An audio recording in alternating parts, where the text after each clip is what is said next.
বন্ধুরা, পড়াশোনা বাংলা চ্যানেলে তোমাদের সকলকে স্বাগত। অঙ্গনারী কর্মী এবং সহায়িকার জন্য যারা প্রিপারেশন করছো তাদের জন্য আবারও চলে এলাম আমরা সাধারণ জ্ঞানের মক টেস্ট নিয়ে। এটা দেখতে পাচ্ছ আমাদের 12 নম্বর মক টেস্ট। আর এর আগে কিন্তু আমরা 11খানা মক টেস্ট তোমাদের নিয়ে নিয়েছি। যারা কিন্তু আগের মক টেস্টগুলো দাওনি তাদেরকে বলবো খাতা পেন নিয়ে মক টেস্টগুলো দেওয়ার চেষ্টা করো, এবং প্রত্যেককে বলছি যে 18+-এর উপরে স্কোর, 18 থেকে 20+-এর উপরে তোমরা স্কোর করার চেষ্টা করো এবং ভালোভাবে পড়াশোনা করতে থাকো। এই টপিকটাও খুব ইম্পর্টেন্ট। তোমরা জানো যে এই টপিকটা থেকে তোমাদের 20 মার্কস কিন্তু আইসিডিএস পরীক্ষায় তোমাদের প্রশ্ন আসে। তো এই টপিকটা ভালো করে পড়াশোনা করতে হবে।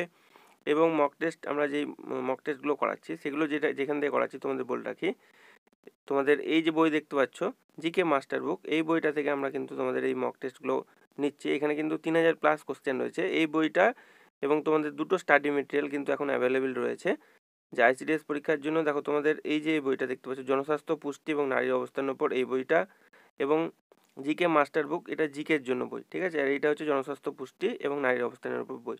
তো এই দুটো বই অ্যাভেলেবেল রয়েছে। তোমরা যারা কিনতে চাই বইটা পারচেস করতে চাইছো এই বইগুলো, তারা কিন্তু এই হোয়াটসঅ্যাপ নাম্বারে যোগাযোগ করবে। তোমরা কেউ কল করবে না বলে রাখছি, তোমরা শুধুমাত্র মেসেজ করে রাখবে। আমি তোমাদের ঠিক সময় মতো রিপ্লাই করে দেবো যাদের বইটা কিনতে ইচ্ছুক। এবং তোমাদের এই দুটো ছাড়াও, তোমাদের এই দুটো টপিক ছাড়াও তোমাদের আরও যে প্রিভিয়াস ইয়ারের যে কোশ্চেন সেগুলোও কিন্তু আমাদের ক্লাসে করানো হয়েছে, চ্যানেলে প্লে লিস্টে পেয়ে যাবে। তোমাদের এইগুলো ছাড়াও ইংরেজি ক্লাস, অঙ্কের ক্লাস এবং রচনার ক্লাস, এবং যে রিসেন্ট যে জেলাগুলো থেকে পরীক্ষা হয়েছে তার প্রিভিয়াস ইয়ারের কোশ্চেন পেপারগুলোও তোমরা পেয়ে যাবে একদম সলিউশন সহ। সেগুলো তোমরা দেখতে পারো। তো চলো আজকে মক টেস্টে আমরা 25খানা করে কোশ্চেন, আমরা এই যে 3000 কোশ্চেন এখান থেকে আমরা ডিসকাস করি। আজকেও আমরা 12 নম্বর মক টেস্টে আমরা আজও 25খানা কোশ্চেন রয়েছে এক এক করে।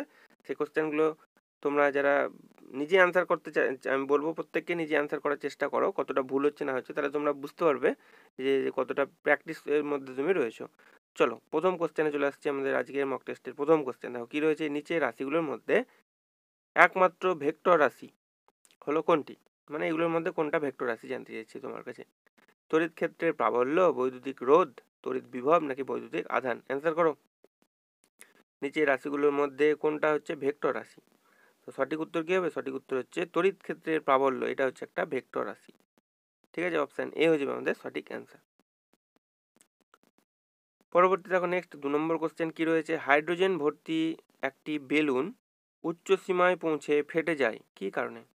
হাইড্রোজেন ভর্তি একটা বেলুন উচ্চ সীমায় পৌঁছে এটা ফেটে যায়, এটা কী কারণে এটা ফেটে যায়? বেলুনের ভিতর চাপের পরিমাণ কম থাকে বলে, বেলুনের ভিতর চাপের পরিমাণ বেশি থাকে বলে, বেলুনের ওপর অংশটি গলে যায় বলে, নাকি এটি একটি সাধারণ ঘটনা? কোনটার জন্য হয়? সঠিক উত্তর কী হবে? অ্যান্সার করো। যেটা সঠিক উত্তর হয়ে যাবে অপশান বি, বেলুনের ভিতর চাপের পরিমাণ বেশি থাকে। এর জন্য কী হয়, একটা নির্দিষ্ট উচ্চতায় ওঠার পরে সেই বেলুনটি, হাইড্রোজেন ভর্তি যে বেলুন, সেটা ফেটে যায়।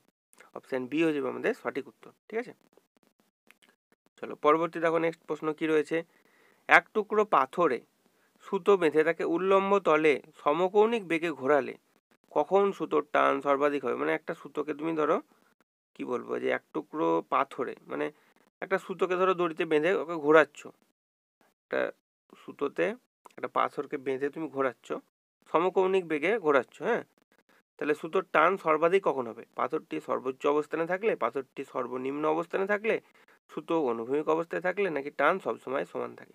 টান সবসময় সমান থাকে না, এটা একদমই ভুল। তো বাকি অপশানগুলোর মধ্যে কোনটা হবে? অ্যান্সার করো।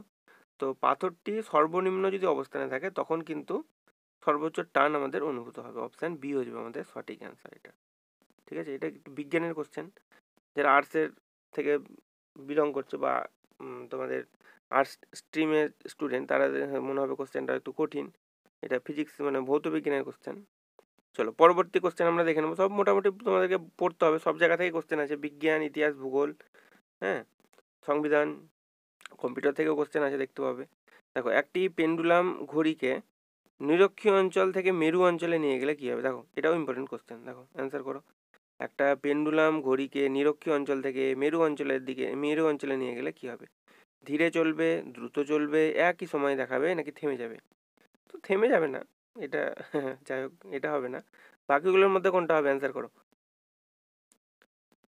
তো মনে রাখবে যে নিরক্ষীয় অঞ্চল থেকে, দেখো দুটো জিনিস হয়, নিরক্ষীয় অঞ্চল থেকে কোথায় যাচ্ছি আমরা? আমরা যাচ্ছি নিরক্ষীয় অঞ্চল থেকে মেরু অঞ্চলে যদি যাই, তাহলে সেক্ষেত্রে কী হবে? সেক্ষেত্রে ঘড়িটা দ্রুত চলবে।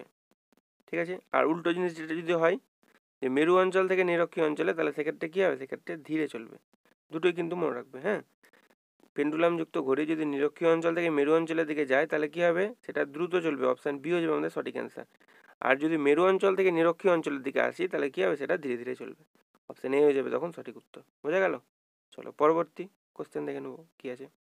দেখো, একটি ঘড়ির স্প্রিংয়ের গোটালে কী ধরনের শক্তি সেটা কাজ করে, স্প্রিং যেটা থাকে স্প্রিং ঘড়ি সেটাকে গোটালে কী ধরনের শক্তি কাজ করে, সেটা স্থিতিশক্তি, চুম্বক শক্তি, গতিশক্তি নাকি তড়িৎ শক্তি? অ্যান্সার করো। সঠিক উত্তর হয়ে যাবে সেটা স্থিতিশক্তি হবে অ্যান্সার, অপশান এ হয়ে যাবে সঠিক উত্তর। পরবর্তী প্রশ্ন দেখো, এটাও ইম্পর্টেন্ট কোশ্চেন একটা বিজ্ঞানের।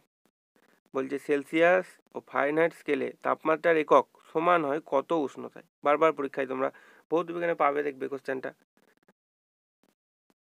মানে এমন একটা উষ্ণতা আছে যেখানে কি হবে, সেলসিয়াস স্কেল এবং ফারেনহাইট স্কেল দুটো তো স্কেল হয়, তো দুটো স্কেলেই একই মান পাওয়া যাবে।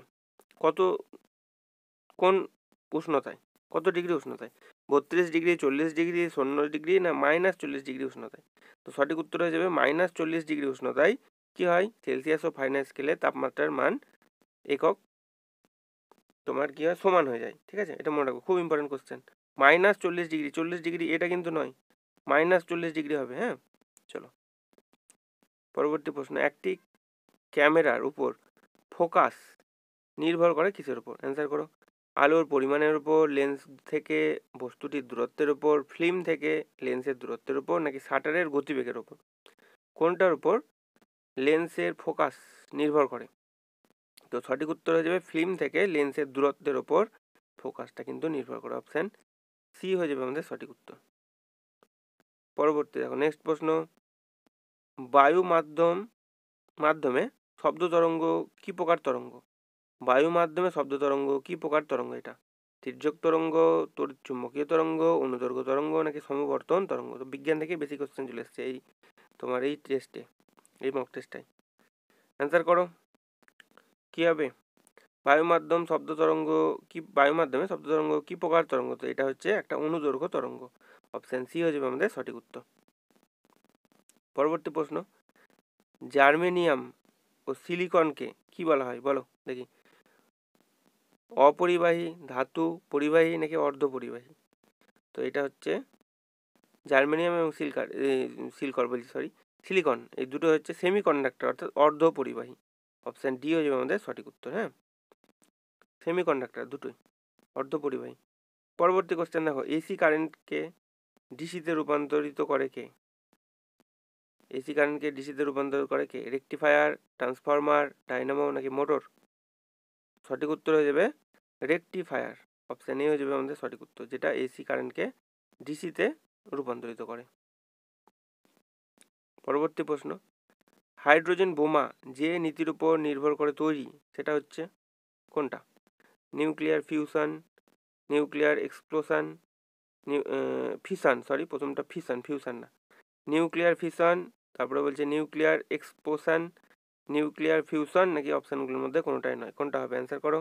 তো সঠিক উত্তর দেখো হয়ে যাবে যেটা হাইড্রোজেন বোমা যে নীতিটার উপর নির্ভর করে তৈরি সেটা হচ্ছে নিউক্লিয়ার ফিউশন, ফিউশন, হ্যাঁ মনে রাখবে, ফিউশনটা, অপশান সি হয়ে যাবে সঠিক উত্তর।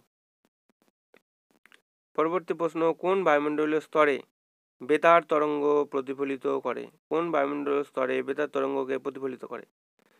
এক্সোস্ফিয়ার, আয়োনোস্ফিয়ার, স্ট্র্যাটোস্ফিয়ার নাকি ট্রপোস্ফিয়ার? দেখো এই স্তরগুলো থেকে একটা কোশ্চেন তোমরা কমন পাবেই পাবে, ঠিক আছে। ভালো করে যে এক্সট্রা ডিটেলসে যেগুলো আমি করাই সেগুলো পড়ে যাবে, দেখবে সেখান থেকে কমন পড়ে যাবে। কোন বায়ুমণ্ডলীয় স্তরে বেতার তরঙ্গ প্রতিফলিত হয়? তো অ্যান্সার কী হয়ে যাবে, এটা হচ্ছে আয়োনোস্ফিয়ার স্তরে, অপশান বি হয়ে যাবে আমাদের সঠিক উত্তর। এবার দেখো আমরা ট্রপোস্ফিয়ার যেগুলো ইম্পর্টেন্ট সেগুলো বারবার পরীক্ষায় কোশ্চেন এসছে এবং বা আসে, সেগুলো সম্পর্কে ভালো করে জেনে নেব। প্রথম আসছি আমরা ট্রপোস্ফিয়ারে কী কী হয়, দেখো মেঘ, বৃষ্টি, বজ্রপাত, ঝড়, শিশির, কুয়াশা সহ সমস্ত প্রকার প্রাকৃতিক দুর্যোগ এই স্তরেই দেখা যায় বলে একে কী বলা হয়? ক্ষুব্ধমণ্ডল বলে একে। কোন স্তরকে? ট্রপোস্ফিয়ার স্তরকে, মনে রাখবে, এটাও বারবার পরীক্ষায় কোশ্চেন আসে। এরপর আসছি স্ট্র্যাটোস্ফিয়ার স্তর, কী হয়? ওজোন স্তর রয়েছে এই স্তরে, কোন স্তরে? স্ট্র্যাটোস্ফিয়ার স্তরে, যা সূর্যের ক্ষতিকারক অতিবেগুনি আল্ট্রাভায়োলেট বিকিরণ শোষণে গুরুত্বপূর্ণ ভূমিকা পালন করে। ঝড় বৃষ্টি থাকে না বলেই এই স্তরের মধ্যে দিয়ে সাধারণত বিমান চলাচল করে। দেখো এখান থেকে কোশ্চেন আছে, বিমান চলাচল করতে পারে কোন স্তরে? স্ট্র্যাটোস্ফিয়ার হয়ে যাবে তখন অ্যান্সার। হলো, এরপর আসছি থার্মোস্ফিয়ার স্তরে। ভূপৃষ্ঠ থেকে পাঠানো বেতার তরঙ্গ, দেখো থার্মোস্ফিয়ারের একটা সাব ভাগ হচ্ছে আয়নোস্ফিয়ার, ঠিক আছে? তো তোমরা অপশান দেখবে যে কি রয়েছে, বেতার তরঙ্গ অনেক জায়গায় থার্মোস্ফিয়ার থাকবে বা অনেক সময় তোমরা আয়নোস্ফিয়ার পাবে, ঠিক আছে কোশ্চেন।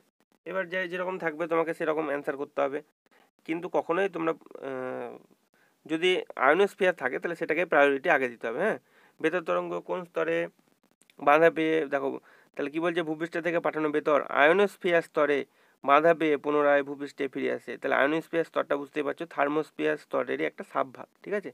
ফলে পৃথিবীতে বেতার সংযোগ থেকে রক্ষা করা সম্ভব হয়। তাহলে তোমরা অপশান দেখবে, অপশানে যেরকম অ্যান্সার মানে অপশান থাকবে সেরকমভাবে তোমাদেরকে অ্যান্সার করতে হবে, ঠিক আছে? তো তোমরা ম্যাক্সিমাম ক্ষেত্রে আয়নোস্ফিয়ারই থাকবে, দেখবে পাবে আয়নোস্ফিয়ার হয়ে যাবে অ্যান্সার। যে বেতার তরঙ্গ কোন স্তরে বাধা পেয়ে ভূপৃষ্ঠে পুনরায় ফিরে আসে, তো অ্যান্সার হয়ে যাবে তখন আয়নোস্ফিয়ার। চলো পরবর্তী আমরা কোশ্চেনে চলে আসবো। পরবর্তী কোশ্চেন দেখো, নিম্নোক্তদের মধ্যে কোনটি ধাতু নয়? প্ল্যাটিনাম, নিকেল, পারদ নাকি সিলিকন? কোনটা ধাতু নয় বলো, অ্যান্সার করো। তো সিলিকন হচ্ছে ধাতু নয়। এটা কি? এটা হচ্ছে একটা সেমি কন্ডাক্টর বা অর্ধ পরিবাহী যেটাকে বলে। অপশান ডি হয়ে যাবে আমাদের সঠিক উত্তর। পরবর্তী প্রশ্ন, বায়ুমণ্ডলের যে বিরলতম গ্যাসটি সর্বাধিক, যে গ্যাসটি বায়ুমণ্ডলে যে বিরলতম গ্যাসটি সর্বাধিক তা হলো, মানে যেই বিরল গ্যাসটি সর্বাধিক পরিমাণে থাকে সেটা কোনটা? হিলিয়াম, আর্গন, নিয়ন নাকি জেনন? খুব ইম্পর্টেন্ট একটা কোশ্চেন। দেখো বায়ুমণ্ডলে যে বিরলতম গ্যাসটি সর্বাধিক থাকে তা হচ্ছে কোনটা? তো সঠিক উত্তর হয়ে যাবে আর্গন। এটা বায়ুমণ্ডলের সব থেকে বিরলতম গ্যাস এবং সর্বাধিক পরিমাণে থাকে। অপশান বি হয়ে যাবে আমাদের সঠিক উত্তর। এবার দেখো আমরা এক্সট্রা ডিটেলসে আসছি। এখান থেকে বারবার প্রচুর কোশ্চেন তোমরা কমন পেয়ে যাবে, দেখবে এখান থেকে যদি পড়ে তাহলে কিন্তু এইগুলোই পড়বে, এগুলোই বারবার বারবার পরীক্ষা আসে।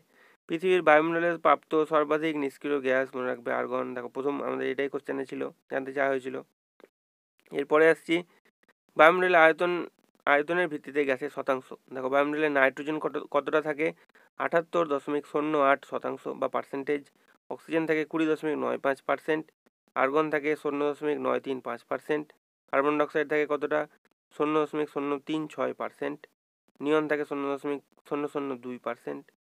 হিলিয়াম থাকে কতটা? 0.0005%। এবং জেনন থাকে 0.5 তারপরে 9%।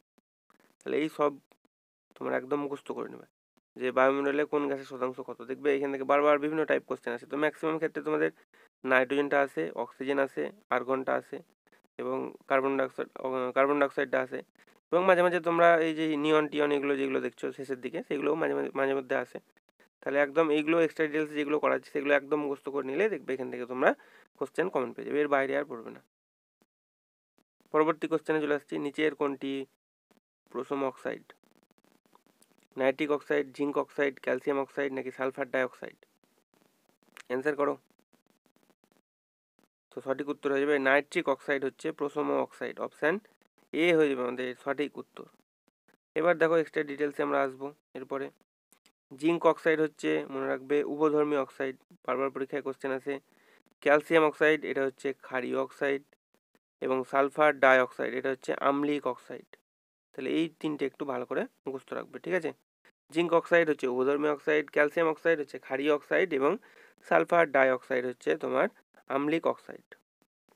চলো পরবর্তী কোশ্চেনে চলে আসছি আমরা। নেক্সট প্রশ্ন 16 নম্বর। দেখো কি রয়েছে, যেসব পরমাণুর ভর সংখ্যা সমান কিন্তু প্রোটন সংখ্যা ভিন্ন তাদের কি বলা হয়? ভৌত বিজ্ঞান থেকে বেশি কোশ্চেন চলে এসছে আমাদের এই মক টেস্টে। যাই হোক মিশিয়ে থাকবে বিভিন্ন যে আমরা মক টেস্টগুলো নেবো, আমরা যে কোশ্চেনগুলো করছি সেই বইটা থেকে, সেই বই যেরকমভাবে তোমার সাজানো আছে সেরকমভাবেই আসছে। যেসব পরমাণুর ভর সংখ্যা সমান তাদের কিন্তু প্রোটন সংখ্যা ভিন্ন তাদেরকে কি বলা হয়? আইসোটোপ, আইসোকোর, আইসোবার নাকি আইসোটন? তো সঠিক উত্তর কি যাবে? তাদের বলা হয় আইসোবার। অপশান সি হয়ে যাবে সঠিক উত্তর। মনে রাখবে ভর সংখ্যা সমান আর প্রোটন সংখ্যা আলাদা যদি হয় তাহলে সেটা হবে আইসোবার, ঠিক আছে? আর আইসোটোপ কাকে বলে তাহলে আমরা সেটাও পড়ে নেবো। দেখো এটাও বারবার পরীক্ষায় আসে। তো আইসোটোপ হচ্ছে যেসব পরমাণুর ভর সংখ্যা ভিন্ন, উল্টো এটা, ভর সংখ্যা ভিন্ন এবং প্রোটন সংখ্যা হচ্ছে 1, তাদের বলা হয় কি? তাদের বলা হয় আইসোটোপ। মনে রাখবে, দুটোই বারবার ঘুরিয়ে ফিরিয়ে আসে কোশ্চেন। পরবর্তী দেখো, নিম্নোক্তদের মধ্যে কোন দুটিকে নোবেল গ্যাসও বলা হয়? কোন দুটোকে নোবেল গ্যাস বলা হয়? অক্সিজেন ও হাইড্রোজেন, অক্সিজেন ও আর্গন, আর্গন ও নিয়ন, নাকি হাইড্রোজেন ও নিয়ন? অ্যান্সার করো। তো সঠিক উত্তর হয়ে যাবে আর্গন ও নিয়ন। এই দুটোকে কি বলা হয়? এই দুটোকে তোমার নোবেল গ্যাসও বলা হয়ে থাকে। ঠিক আছে, চলো এবার আমরা নোবেল গ্যাস কি কি সেগুলো একটু পড়ে নেবো, তাহলে আমাদের আরো বুঝতে সুবিধা হবে। দেখো, প্রাকৃতিকভাবে উৎপন্ন 6টি নোবেল গ্যাস হলো, 6টি নোবেল গ্যাস রয়েছে কি কি? হিলিয়াম, যার সংকেত হচ্ছে He, নিয়ন, যার সংকেত হচ্ছে Ne, argon Ar, krypton Kr, xenon Xc এবং তেজস্ক্রিয় রেডন, যার সংকেত হচ্ছে Rn। তাহলে এই 6টা মুখস্থ করে নেবে। আমি আরেকবার বলে দিচ্ছি, দেখো, হিলিয়াম, নিয়ন, আর্গন, ক্রিপ্টন, জেনন, রেডন বা তেজস্ক্রিয় রেডন, অনেক জায়গায় রেডন থাকে বা তেজস্ক্রিয় রেডন বলতে পারো। এই 6টা হচ্ছে আমাদের নোবেল গ্যাস। তাহলে আমাদের অপশানে কোনটা কোনটা ছিল বলো? অপশানে ছিল আমাদের, দেখো, আর্গন, আর কি কি ছিল? আর ছিল আমাদের নিয়ন, পরপর। এই দুটো হচ্ছে নোবেল গ্যাস। ঠিক আছে, এরকমভাবে কোশ্চেন আসবে। এক্সট্রা ডিটেলসে যেগুলো করাচ্ছি সেগুলো যদি ভালো করে একদম মুখস্থ করে যাও, দেখবে কত সোজা লাগবে যখন তোমাদের এরকম থেকে এই যে এইসব জায়গাগুলো থেকে কোশ্চেন আসবে। চলো পরবর্তী দেখো, নেক্সট প্রশ্ন, লোহার সবচাইতে খাঁটি রূপ কোনটা? রড আয়রন, ইস্পাত, কাস্ট আয়রন, নাকি অপশানগুলোর মধ্যে কোনোটাই নয়? লোহার সব থেকে খাঁটি রূপ বলো, অ্যান্সার করো। লোহার সব থেকে খাঁটি রূপ কোনটা? তো সঠিক উত্তর হয়ে যাবে লোহার সব থেকে খাঁটি রূপ হচ্ছে রড আয়রন, যেটা সেটা। অপশান এ তে রয়েছে আমাদের সঠিক উত্তর। পরবর্তী প্রশ্ন, কোন বিষাক্ত রাসায়নিক মৌলটি জাপানে মিনেমাটা রোগের কারণ হয়েছিল? ইউরেনিয়াম, ক্যাডমিয়াম, পারদ, নাকি আর্সেনিক? কোনটা জাপানে মিনেমাটা রোগের কারণ হয়েছিল? অ্যান্সার করো। তো সঠিক উত্তর হয়ে যাবে পারদ। অপশান সি তে রয়েছে আমাদের সঠিক উত্তর। পরবর্তী প্রশ্ন 20 নম্বর, দেখো কি রয়েছে, উষ্ণতা বৃদ্ধি পেলে নিচের কোনটি রোধ হ্রাস পায়? উষ্ণতা বৃদ্ধি পেলে রোধ হ্রাস পায় কোনটা? তামা, সিলিকন, লোহা, নাকি পারদ? কোনটার উষ্ণতা বৃদ্ধি পেলে রোধ হ্রাস পায়? তো সঠিক উত্তর হয়ে যাবে সিলিকনের উষ্ণতা যদি বৃদ্ধি পায় তাহলে রোধ হ্রাস পায়। অপশান বি হয়ে যাবে আমাদের সঠিক উত্তর। এর সাথে তোমরা কি মনে রাখবে, দেখো, যে উষ্ণতা বৃদ্ধি পেলে অর্ধপরিবাহীর কি হয়? রোধ হ্রাস পায়। ঠিক আছে, তাহলে সিলিকন একটা একটু আগেই আমরা পড়লাম প্রথম দিকে, সিলিকন হচ্ছে সেমিকন্ডাক্টর। তো অর্ধপরিবাহী, তাহলে তার রোধ কী হবে? হ্রাস পাবে। এবং উষ্ণতা বৃদ্ধি পেলে ধাতুর রোধ কী হয়? ধাতুর রোধ হচ্ছে বৃদ্ধি পায়। তাহলে তোমাকে জানতে হবে কোনটা ধাতু কোনটা অধাতু, সেসবগুলোও জানতে হবে। তাহলে উষ্ণতা বৃদ্ধি পেলে মনে রাখবে অর্ধপরিবাহী যদি হয়ে থাকে তাহলে সেক্ষেত্রে তার রোধ হ্রাস পাবে, এবং যদি উষ্ণতা বৃদ্ধি পায় তাহলে ধাতু হয় তাহলে সেক্ষেত্রে কী হবে? তার রোধ বৃদ্ধি পাবে। বোঝা গেল? চলো পরবর্তী কোশ্চেনে আমরা চলে আসবো।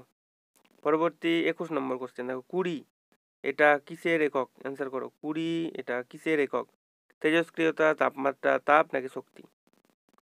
তো এটা খুব সোজা কোশ্চেন, তেজস্ক্রিয়তার একক হচ্ছে 20। অপশান এ হয়ে যাবে আমাদের সঠিক উত্তর। এর সাথে দেখো বারবার যেগুলো পরীক্ষা আসে, তড়িৎ প্রবাহের একক বারবার পরীক্ষা আসে, এটা হচ্ছে অ্যাম্পিয়ার, মনে রাখবে। উষ্ণতার একক কেলভিন, এটাও বারবার পরীক্ষা আসে। এবং আলোক দীপ্তির একক হচ্ছে ক্যান্ডেলা বা ক্যান্ডেল, অনেক জায়গায় পাবে তোমরা। ঠিক আছে, এইটুকু একটু মনে রাখবে ভালো করে। চলো পরবর্তী কোশ্চেনে চলে আসছি, কবে প্রথম ভারতীয় সংবিধান কার্যকরী হয়? দেখো এইখানে দুটো কোশ্চেন আছে, তোমাদের আমি এই কোশ্চেনটা ফার্স্টে বলি।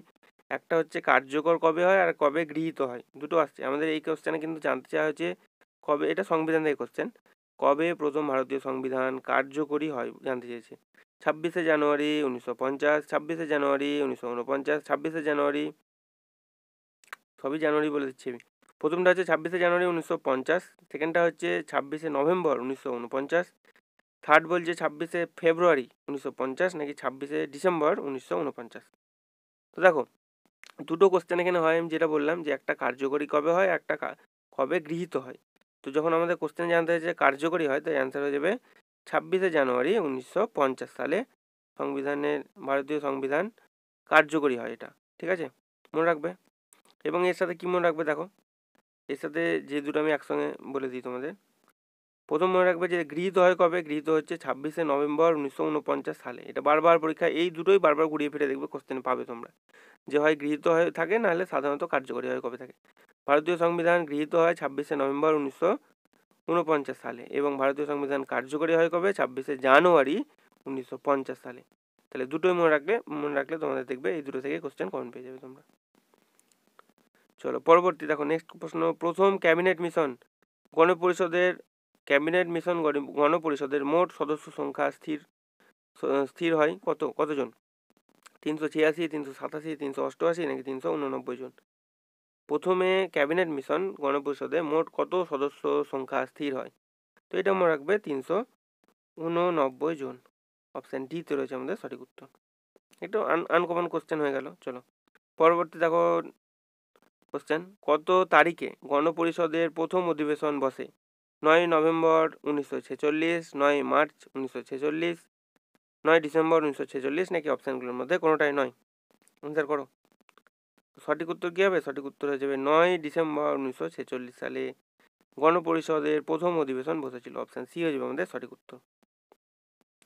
এইখানে দেখো যেটা মনে রাখবে তোমরা, যে গণপরিষদের এই কোশ্চেনটাও বারবার আসে, অস্থায়ী সভাপতি হিসেবে কে নিযুক্ত হয়েছিলেন?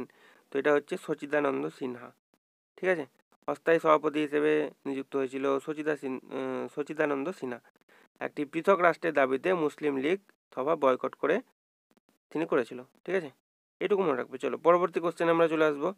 ভারতীয় লাস্ট কোশ্চেন আমাদের আজকের মক টেস্টের, ভারতীয় গণপরিষদের প্রথম স্থায়ী সভাপতি কে ছিলেন? দেখো অস্থায়ী সভাপতি যদি বলে তখন হয়ে যাবে কে? সচ্চিদানন্দ সিনহা। আমরা একটু আগের কোশ্চেনটাতেই পড়লাম আর এক্সট্রা ডিটেলসে। আর যদি বলে স্থায়ী সভাপতি, দুটো পরে এখান থেকে, গণপরিষদের একটা স্থায়ী সভাপতি আর একটা অস্থায়ী সভাপতি, তাহলে আমাদের দুটোই হয়ে গেল। ভারতীয় গণপরিষদের প্রথম স্থায়ী সভাপতি কে ছিলেন? সচিদানন্দ সিনহা। তো এটা হবে না, এটা হচ্ছে তিনি ছিলেন অস্থায়ী সভাপতি। তাহলে আর কে হতে পারে? সচিদানন্দ সিনহা, বি.আর. আম্বেদকর, বি.এন. রাও নাকি ডক্টর রাজেন্দ্র প্রসাদ? অ্যান্সার করো। তো সঠিক উত্তর হয়ে যাবে আমাদের, দেখো স্থায়ী সভাপতি হচ্ছে ডক্টর রাজেন্দ্র প্রসাদ। ঠিক আছে, অপশান ডি হয়ে যাবে আমাদের সঠিক উত্তর। তাহলে মনে রাখবে যে ভারতীয় গণপরিষদের প্রথম অস্থায়ী সভাপতি যদি বলে তখন হয়ে যাবে সচিদানন্দ সিনহা, আর যদি বলে স্থায়ী সভাপতি তখন হয়ে যাবে ডক্টর রাজেন্দ্র প্রসাদ। তাহলে আমাদের সবই হয়ে গেল। তো বন্ধুরা এই ছিল আজকে আমাদের 25খানা কোশ্চেন মক টেস্টে। যদি ভিডিওটি তোমাদের ভালো লেগে থাকে একটি লাইক করে দেবে, চ্যানেলে নতুন হয়ে থাকলে চ্যানেলটি সাবস্ক্রাইব করে নেবে এবং ভিডিওটি তোমার বন্ধুদের সঙ্গে একটু শেয়ার করে দেবে। এবং যারা একদম নিজে 25খানা অ্যান্সার করেছো, কোশ্চেনের 25খানার মধ্যে কতগুলো সঠিক হলো অবশ্যই কিন্তু কমেন্ট সেকশনে একটু জানিয়ে দেবে। এবং তোমাদের বলে রাখবো, তোমাদের জিকে কিন্তু বইগুলো অ্যাভেলেবেল হয়ে গেছে। তোমরা যে হোয়াটসঅ্যাপ নাম্বার দেওয়া আছে সেই হোয়াটসঅ্যাপ নাম্বারে যোগাযোগ করতে পারো বইগুলো পারচেস করার জন্য বা পিডিএফের জন্য। এবং তোমাদের আর বলে রাখি, তোমাদের যে প্রিভিয়াস ইয়ার যে কোশ্চেন এবং যে জেলাগুলো থেকে পরীক্ষা হয়েছে রিসেন্ট, সেই জেলাগুলো প্রিভিয়াস ইয়ারের কোশ্চেন সব একদম সলিউশন সহ করে দিয়েছি।